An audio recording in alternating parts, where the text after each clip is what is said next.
আগামী 3 মাস ব্যাপী সারা বাংলাদেশে এই জাতীয় চ্যাম্পিয়নশিপ খেলা হোম অ্যান্ড অ্যাওয়ে সিস্টেমে পরিচালিত হবে, যার বাইলজ আপনাদেরকে পরবর্তীতে আমরা সরবরাহ করে দিব।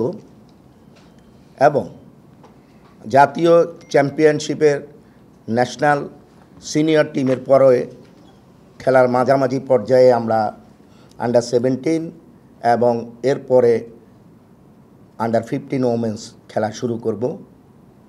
বাংলাদেশ সরকারের যুব ও ক্রীড়া মন্ত্রণালয় এবং বাংলাদেশ ফুটবল ফেডারেশন এই খেলার পৃষ্ঠপোষক ও বাংলাদেশ ফুটবল ফেডারেশন এই খেলার আয়োজক। আমরা তারুণ্যের উৎসব উপলক্ষে এই ন্যাশনাল চ্যাম্পিয়নশিপ খেলা শুরু করতে যাচ্ছি। ওদের স্বপ্ন পূরণে পাশে থাকতে পেরে আমরা গর্বিত। আপনারা জানেন, জুলাই 24 বাংলাদেশের এই ফ্যাসিস্টের বিরুদ্ধে আন্দোলনের মাধ্যমে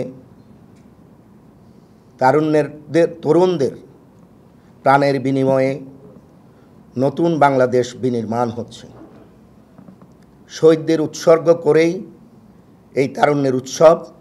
আর ওই তারুণ্যের উৎসব উপলক্ষে সারা বাংলাদেশের তরুণদের মাঝে, তরুণদের শক্তিতে উজ্জীবিত হয়ে আমরা এই তারুণ্যের উৎসব পালন করার উদ্দেশ্যেই এই ন্যাশনাল চ্যাম্পিয়নশিপ ফুটবল খেলার আয়োজন করতে যাচ্ছি। আমাদের 8টি প্লটে শহীদদের নামে উৎসর্গ করে 8টি ডিভিশনে 8টি প্লট তৈরি হবে। মীর মুগ্ধ, আবু সাইদ, মাওয়া আল সাকিব,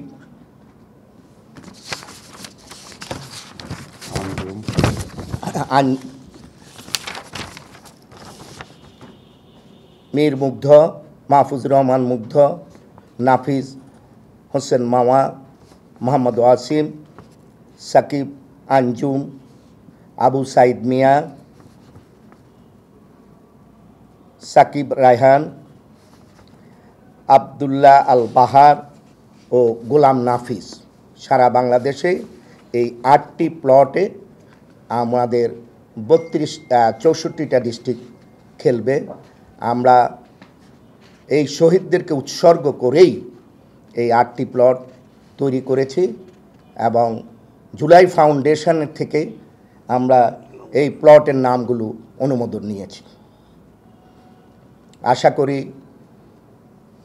আগামী 3 মাস প্রিন্ট মিডিয়া, ইলেকট্রনিক মিডিয়া আপনারা সবাই আমাদের সাথে থেকে এই তারুণ্যের উৎসবকে বাংলাদেশের সকল প্রচার করে বাংলাদেশের সকল তরুণদের মাঝে পৌঁছিয়ে দেবেন, যাতে এই শহীদদের আত্মা এবং শহীদদের এই শক্তিতে শক্তিমান হয়ে নতুন বাংলাদেশে বিনির্মিত হয়ে আমরা নতুনভাবে এই ফুটবলকে জাগরণ সৃষ্টি করতে পারি। আমাদের ফার্স্ট ভেন্যু মীর মুগ্ধ যেই মুন্সিগঞ্জ, সেখান থেকে আমাদের খেলা শুরু হয়। ওইটা আমরা কোনো বিভাগ করি নেই, আমরা বাংলা বর্ণমালা অনুযায়ী আমরা এই ডিস্ট্রিক্টগুলোকে ভাগ করেছি এবং সেখানে মীর মাহফুজুর রহমান মুগ্ধ যেটা, ওখানে কুমিল্লা, ঢাকা, নারায়ণগঞ্জ, ফরিদপুর, মাদারীপুর, মুন্সিগঞ্জ, রাজবাড়ী এবং সিরাজগঞ্জ, এই সবগুলো আপনাদের কাছে কাগজ পৌঁছিয়ে দেবে শরীয়তপুর। আমরা সেখান থেকেই শুরু করব।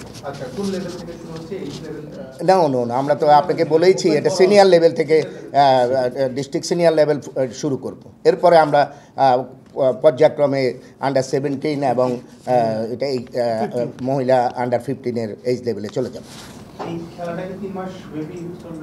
শুধু আমাদের এই যেটা সিনিয়র লেভেল এটাই প্রায় বাংলাদেশে যেহেতু 112টা খেলা হবে আমাদের প্রায় 3 মাস সময় লাগবে। এটার মাঝামাঝিতেই আমরা আন্ডার 17 শুরু করব, যেহেতু আমাদের স্টেডিয়াম কম, খেলার জায়গা কম, এই জায়গাগুলো অ্যাকোমোডেট করতে হয়। 64টা টিম, 64টা ডিস্ট্রিক্ট, সবাই খেলতে হবে। 64 দুগুণে কত? আমরা স্টেপ বাই স্টেপ বাইলজ আপনারা পেয়ে যাবেন। যেহেতু জুলাইয়ের ফাউন্ডেশনের আমরা কথা বলছি, সেক্ষেত্রে এটা এই যে টুর্নামেন্ট আয়োজন করতেছেন, এটা তো সরকার থেকে বাজেট আসছে না, বাফুয়া থেকে বাজেটটা? আমি আপনাকে আমার বক্তব্যে বলেছি যুব ও ক্রীড়া মন্ত্রণালয় এবং বাংলাদেশ ফুটবল ফেডারেশনের পৃষ্ঠপোষকতায় এই খেলা হবে। বাজেট সেটা আমাদের ফিনান্স কমিটি নির্ধারণ করছে, সেই অনুযায়ী বাজেট নির্ধারিত হবে, সেটা পরে জানা যাবে। ফিনান্স কমিটির দায়িত্ব এটা, এই কমিটির অর্গানাইজিং কমিটির দায়িত্ব না। আমি বলেছি যে এই খেলাটা মাঝ পর্যায়ে, যেহেতু আমাদের তখন খেলাটা অনেক দূর এগিয়ে যাবে, 32টা বা 16টাতে আমরা যখন চলে যাব তখন আমাদের খেলা কমে যাবে, বিভিন্ন হোম ভেন্যু খালি থাকবে, তখন সেখানে আমাদের আন্ডার 17 শুরু হবে। এটার মধ্যেই এটা টোটাল ন্যাশনাল জাতীয় তারুণ্যের উৎসবের জাতীয় চ্যাম্পিয়নশিপের 3টা পার্ট হবে, একটা সিনিয়র টিমের, একটা আন্ডার 17-এর, একটা মহিলা 15-এর। For more updates, subscribe to our YouTube channel and click on the bell icon. Follow us on Facebook and Instagram. Download T-Sports app to enjoy exciting games and highlights. Visit tsports.com.